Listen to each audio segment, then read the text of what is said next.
శ్రీకృష్ణ పరబ్రహ్మణే నమః. శ్రీ గురుభ్యో నమః. శ్రీమాత్రే నమః. శ్రీ గణేశాయ నమః.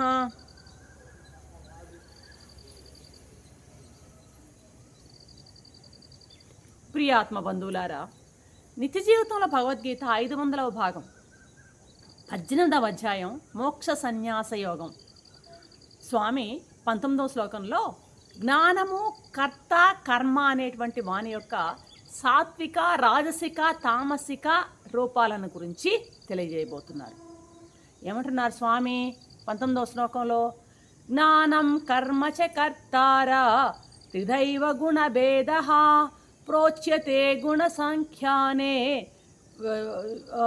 యచ్చావశృణు తాన్యపి అంటున్నారు స్వామి. అర్జున, జ్ఞానము, కర్మ, కర్త, జ్ఞానము, కర్మ, కర్త అనేటువంటి ఈ మూడు గుణభేదంలో మూడు విధాలుగా ఉన్నాయి. గుణభేదాలు మనం చూస్తూనే ఉన్నాం కదా. గుణభేదాలు అంటే ఏంటి?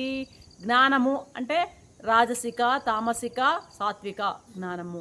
కర్మ, సాత్విక కర్మ, రాజసిక కర్మ, తామసిక కర్మ. అదేవిధంగా కర్త, సాత్విక కర్త, రాజసిక కర్త, తామసిక కర్త. ఇలా గుణభేదం అంటే అదనమాట. ఈ గుణభేదంతో ఈ మూడు కూడాను మూడు విధాలుగా ఉన్నాయి.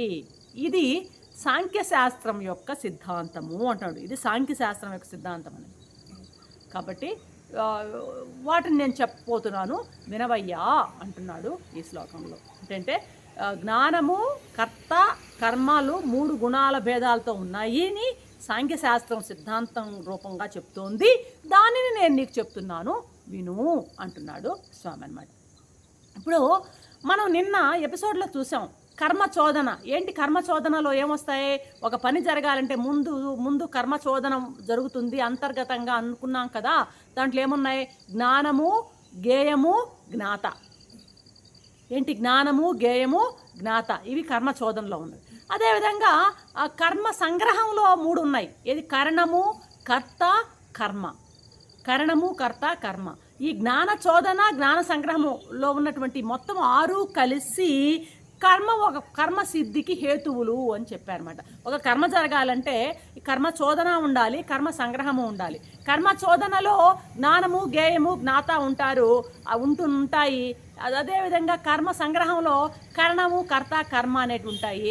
ఈ 6 హేతువులు కర్మ జరగడానికి అని మనం నిన్న గట్టిగా బాగా అర్థమయ్యే రీతిలో చెప్పుకున్నాం అనమాట. 2 ఎపిసోడ్లో చెప్పుకున్నాం ఈ విషయాన్ని. ఇకపోతే ఇందులో ఇప్పుడు జ్ఞానము, జ్ఞాత, కర్త రెండు ఒకటే. మొట్టమొదటి కర్మ చోదనలో చెప్పబడినటువంటి ఆ జ్ఞాత, కర్మ చోదనలో చెప్పబడినటువంటి జ్ఞాత, కర్మ సంగ్రహంలో చెప్పబడినటువంటి కర్త, వీళ్ళిద్దరూ కూడా ఒకటే చెప్పాలంటే. ఉపాధి భేదం మాత్రమే ఉంటుంది దీంట్లో. ఏంటి ఉపాధి భేదము? ఈ జ్ఞాత అంటే ఎవరు? లోపల ఉన్నటువంటి ప్రత్యేగాత్మను తీసుకుందాం. జ్ఞాత అంటే లోపల ఉన్న ప్రత్యేగాత్మ అన్నమాట. అంటే ఎటువంటి ఉపాధులు లేనటువంటి ఆ కాన్షియస్నెస్ ఏదైతే ఉందో అది ప్రత్యేగాత్మ, జ్ఞాత అన్నమాట. అదేవిధంగా కర్త అంటే జీవుడు అనమాట. జీవుడిలో కూడాను ఆ సచ్చిదానంద పరబ్రహ్మ ఉంది, కాకపోతే ఇది అవిద్యతో కూడి ఉందన్నమాట. ఉపాధి భేదం తప్ప ఈ రెండిట్లో భేదం లేదు. లోపల ఉన్న ప్రత్యేగాత్మకు, ఆ జీవాత్మకు రెండిటికి ఉపాధి భేదం తప్ప. ఎందుకంటే జీవాత్మ అవిద్యా ఉపాధిగా ఉంటాడు. అదేవిధంగా ప్రత్యేగాత్మకి ఉపాధి లేదు. కాబట్టి ఆ యొక్క జ్ఞాత, కర్త వీళ్ళిద్దరూ కూడాను కేవలం క్రియాభేదంలో పనులు చేసే పనులు వేరుగా పేర్లు వేరు కాబట్టి అయినా కూడాను రెండు కూడాను ఒకటే. కాబట్టి జ్ఞాతన్న, కర్తన్న ఒకటే. జ్ఞాత లేకపోతే కర్త ఉండడనమాట. లోపల ఉన్నటువంటి ఆ యొక్క ప్రత్యేగాత్మ లేకపోతే ఈ జీవాత్మ ఉండడనమాట. ఇలాగా జ్ఞాతన్న, కర్తన్న ఒకటే అని చెప్పడానికి ఇంత చెప్పడం అయిందనమాట. అదేవిధంగా కరణము కర్మలో కలిసిపోతుంది అనమాట. జ్ఞాతన్న, కర్తన్న ఒకటే కాబట్టి జ్ఞాతని కర్తలో కలిపేసి కర్త అనేటువంటి ఒక్క కర్తగా తీసుకున్నాం ఇక్కడ. అదేవిధంగా కరణాలంటే ఏంటి? ఇంద్రియాలు.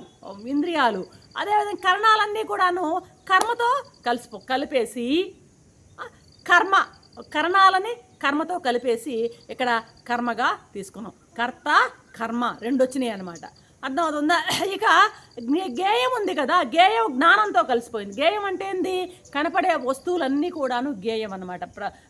మనం చూసేటువంటి ఇంద్రియాలతో చూసేటువంటి గ్రహించేటువంటి అన్ని వస్తువులు గేయం అంటారు. ప్రపంచమంతా గేయం అవుతుంది అనమాట. ఈ గేయం జ్ఞానంలో కలిసిపోతుంది. మనం చూస్తే ఈ జ్ఞానంలో చూసినప్పుడే కదా వస్తువు కనిపిస్తుంది.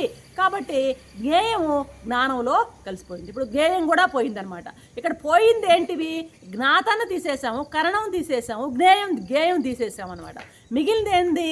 జ్ఞానము, కర్త, కర్మ మిగిలాయి అనమాట. ఆరింటిలోనూ మనం ముందు చెప్పుకున్న ఆరింటిలోనూ జ్ఞాత, కరణము, గేయము పోయింది. జ్ఞాత కర్త రెండు ఒకటే కాబట్టి కర్తను తీసుకున్నాం. జ్ఞాత లేదు ఇక్కడ. కరణము కర్మలో కలిసిపోయింది కాబట్టి కరణాన్ని తీసేసి కర్మ, కర్త కర్మ.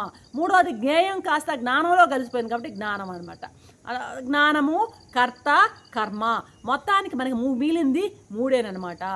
ఈ మూడింటికి త్రిగుణ భేదం చెప్పబడింది. త్రిగుణ భేదం ఏంది? త్రిగుణ భేదము జ్ఞానం అంటే సాత్విక జ్ఞానము, రాజసిక జ్ఞానము, తామసిక జ్ఞానము. అదేవిధంగా కర్మ సాత్విక కర్మ, రాజసిక కర్మ, తామసిక కర్మ. అదేవిధంగా కర్త సాత్విక కర్త, రాజసిక కర్త, తామసిక కర్త. ఈ విధంగా మనకు స్వామి అన్నీ చెప్పడానికి ప్రిపేర్ అవుతున్నాను అనమాట. కాబట్టి ఇప్పుడు ఇంకొక విధంగా మనం దీన్ని చెప్పాలంటే విచారణ మనం ఇంకో రకంగా చూసినట్లయితే ఇప్పుడు గేయం అంటే ఏంటంటే కనిపించేటువంటి ఘటపటాదులు అంటే కనిపించే ప్రతి వస్తువు గేయం అన్నమాట. ఆ కరణాలు అంటే ఇంద్రియాలు లేక ఉపకరణాలు. ఏంటా ఇంద్రియాలు? జ్ఞానేంద్రియాలు 5, కర్మేంద్రియాలు 5, మనసు, బుద్ధి. అర్థమవుతుందా? ఇప్పుడు ఈ గేయ కరణాలు, ఈ గేయం అనేది బయట కనిపించేటువంటి ఈ ప్రపంచం అంతా కూడాను ఘటపటాదులన్నీ కూడాను గేయము. అదేవిధంగా కరణాలు ఈ యొక్క ఇంద్రియాలు ఇవన్నీ కూడాను భౌతికాలు ఇవన్నమాట, జడాలు. భౌతికమైనవి, జడమైనవి. గేయమైనా కానీ కరణాలైనా కానీ భౌతికమైనవి, జడమైనవి. వాటికి మనం ఈ గుణభేదం చెప్పాల్సిన అవసరం లేదు. భౌతికమైన వాటికి జడమైనటువంటి వస్తువులకి ఈ సత్వం, సాత్వికమా, రాజసికమా, తామసికమా అనేటువంటి గుణభేదం చెప్పాల్సిన పని ఇక్కడ లేదన్నమాట. ఇంకో విధంగా చూస్తే ఇప్పుడు జ్ఞాత అనే కర్తతో ఏకమైపోయాడు కదా, జ్ఞాత కర్తతో ఏకమైపోయాడు. గేయం ఏంటంటే సుఖంతో ఏకమైపోతుంది. గేయం అంటే కనిపించే ప్రపంచం అంతా కూడాను సుఖంతో ఏకమైపోతుంది. కాబట్టి ఆ కర్త సుఖంతో ఏకమైపోతుంది. అంటే ఈ గేయం బదులు సుఖము అనే దాన్ని కూడాను స్వామి మనకి ఇక్కడ చెప్పబోతాడనమాట. కాబట్టి సుఖం కూడా రాజసిక సుఖం, తామసిక సుఖం, సాత్విక సుఖం అని గుణభేదంతో సుఖాన్ని కూడా స్వామి ఇక్కడ మనకి చెప్పబోతాడనమాట. ఇకపోతే కరణము అంటే కరణాలంటే ఏమన్నారు? పంచజ్ఞానేంద్రియాలు, పంచకర్మేంద్రియాలు, బుద్ధి, ఇది కదా. ఈ కరణాలకు బదులుగా బుద్ధి, ధృతి అనేటువంటి 2 అంశాలకు కూడాను ఇక్కడ గుణభేదాన్ని చెప్పబోతున్నాడు. అంటే ఎక్కడ రాబోయే వాటిల్లో ఏ గుణభేదాలు, ఏ వాటికి గుణభేదాలు చెప్పబోతున్నాడో చెప్పుకుంటున్నాం. కన్ఫ్యూజన్ ఇక్కడ అవసరం లేదు. ఇక్కడ ఏం చెప్పాము ఇందాక? సుఖం అనేదానికి ముందు కర్తకి, కర్మకు, జ్ఞానానికి, సుఖానికి, అదేవిధంగా ఇంకోటి లాస్ట్ చివరి ఏమనుకున్నాము? కరణం బదులు బుద్ధి, ధృతి, వీటన్నిటికీ కూడాను మనం ఇప్పుడు గుణభేదాన్ని స్వామి చెప్పబోతున్నారు అనమాట. అసలు ఈ గుణభేదం చెప్పడం ఎక్కడి నుంచి స్టార్ట్ అయింది? త్యాగంతో స్టార్ట్ అయిందనమాట. ఇదే అధ్యాయంలో 7వ శ్లోకంలో స్టార్ట్ అయింది. ఏది? త్యాగం, సాత్విక తామసిక త్యాగంతో స్టార్ట్ అయిందనమాట. 7వ శ్లోకంలో త్యాగంతో ప్రారంభించబడి, త్యాగం సాత్విక, తామసిక, రాజసిక, సాత్విక త్యాగంతో అలాగా ప్రారంభించబడి ఈ త్రివిధ భేద ప్రసంగము ఎక్కడి నుంచి ప్రారంభమైంది? త్యాగంతో. ఎక్కడ? 7వ శ్లోకంలో ప్రారంభించబడి వరుసగా ఎక్కడికి వచ్చింది? జ్ఞానము, కర్త, కర్మ, బుద్ధి, ధృతి, చివరకు సుఖం వరకు అలాగా సాగిపోతుంది. వీటన్నిటికీ త్రివిధ గుణభేదాలు స్వామి వరుసగా చెప్పబోతూ ఉన్నారన్నమాట. కాబట్టి అది మనకు ఇంట్రొడక్షన్ అనమాట. ఇది ఇంతవరకు కొంచెం బాగా అర్థం చేసుకోవాలన్నమాట.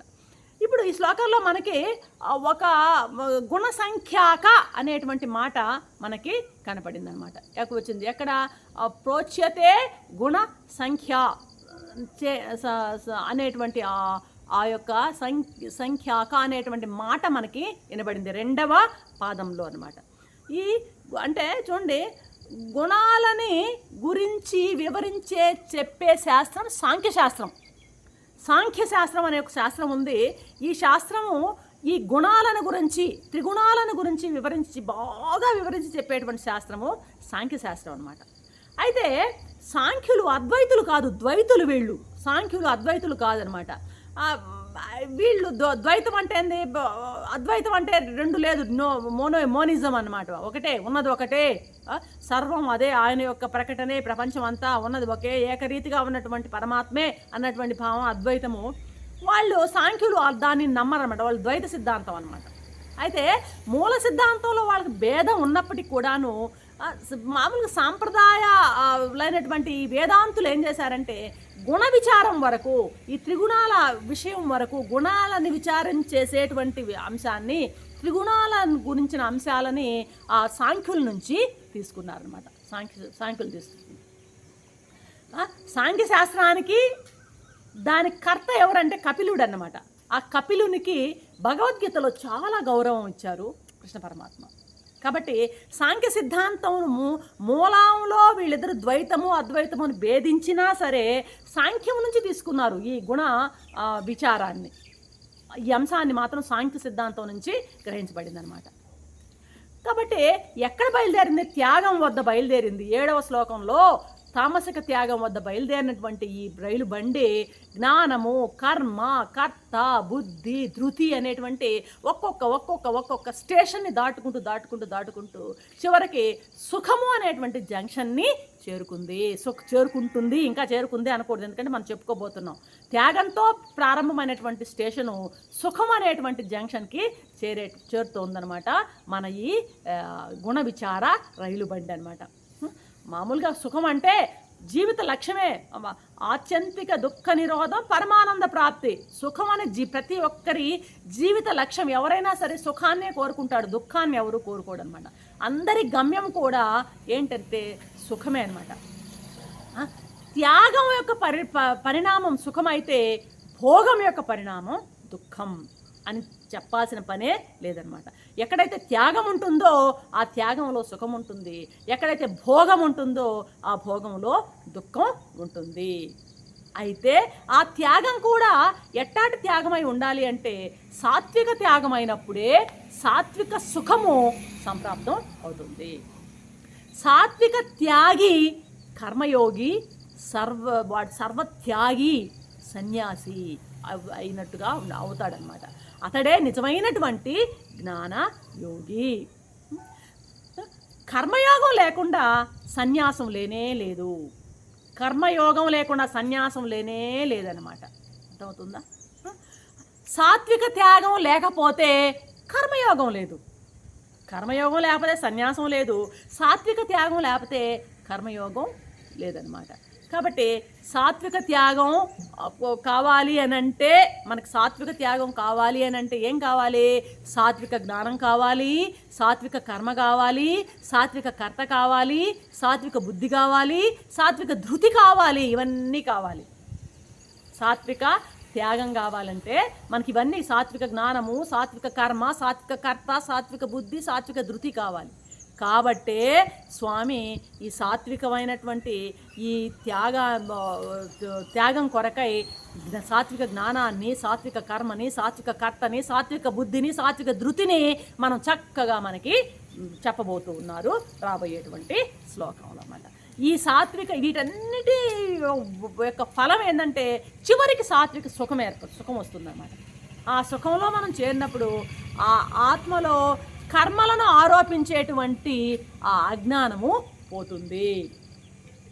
ఇదే పరమార్థ సన్యాసం అని స్వామి ఇక్కడ చెప్తాడు. రేపటి నుంచి ఇప్పుడు చెప్పబోయినటువంటి వరుసగా ఆ గుణభేదాన్ని మనం తర్వాత శ్లోకాల్లో వింటాం. అంతవరకు సెలవు. సర్వం శ్రీకృష్ణ చరణారవిందార్పణం.